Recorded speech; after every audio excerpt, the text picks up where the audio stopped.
Thank you for signing up as a poll worker and defending our democracy. Your service to our country is critical to ensure a free and fair election, especially given the challenges posed by COVID-19. We want to give you a sense of what you can expect as a poll worker on Election Day. And in particular, we want to address any concerns you might have about your health and safety given the global pandemic.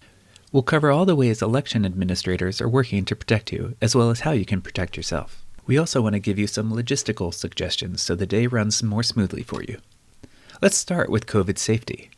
First, face coverings are required for all poll workers and encouraged for voters.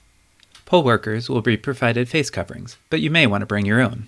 Face coverings are the best protection we have against airborne transmission, which is by far the most common way COVID-19 spreads.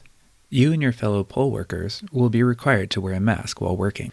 Because you'll be in the most close contact with your team, wearing a mask and keeping 6 feet apart whenever possible greatly lowers the risk of exposure. If you do encounter a voter without a mask or with COVID symptoms, your jurisdiction may allow them a special voting area to reduce their exposure to others. Efforts should be taken to maintain physical distancing from other voters and poll workers and to sanitize surfaces and materials after they vote.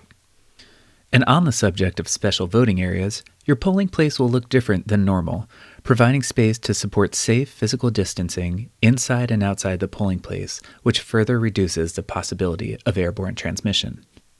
There will also be new procedures, along with adequate cleaning materials to ensure frequent and proper disinfection of surfaces to reduce surface transmission. And finally, hand sanitizer will be provided so that everyone can frequently sanitize their hands and further reduce the risk of surface transmission.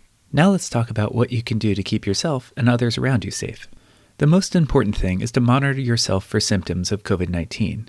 If you develop symptoms, notify your election administrator immediately. While working, you'll want to properly wear your face covering, ensuring it covers both your nose and mouth. It'll be up to you and your fellow poll workers to keep each other accountable.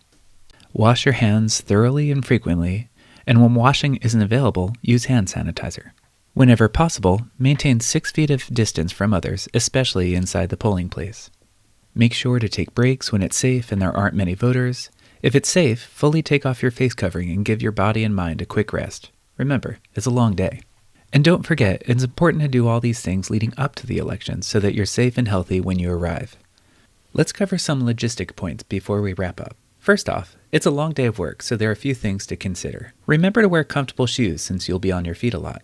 Bring food and snacks for yourself. Due to COVID, communal food sharing should be limited, so bring what you need for the full day. And that includes medication, electronic chargers, toiletries, anything you might need. And bring layered clothing. Due to the increased airflow for COVID safety, your polling place may be drafty or even cold depending on your location.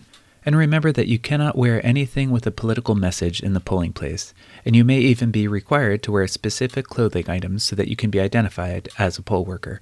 Make sure to check with your election official. That's a lot of items to remember, so make sure to make a list and pack a bag the night before so you don't have to worry about it early in the morning. Thank you again for choosing to serve as a poll worker. Your willingness to serve is key to maintaining a free and fair elections during this global pandemic.